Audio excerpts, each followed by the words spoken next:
বন্ধুরা, কেমন আছো?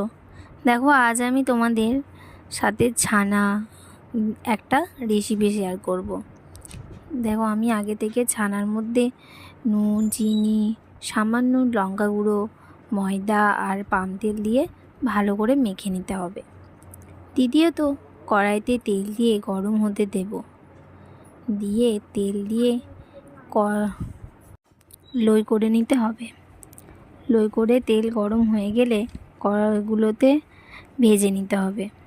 ফুলকপি আর আলু ভাপিয়ে রাখা ছিল, সেটা দিয়ে আর নুন হলুদ দিয়ে নেড়ে চেড়ে ভেজে তা নামিয়ে নিতে হবে। তারপর কড়াতে তেল দিয়ে সাদা জিরে, শুকনো লঙ্কা ফোড়নে দিয়ে আগে থেকে আদা জিরে বাটা ছিল তাতে পরিমাণ মতো নুন হলুদ লঙ্কা গুঁড়ো দিয়ে মিশিয়ে নিতে হবে। দিয়ে কড়াতে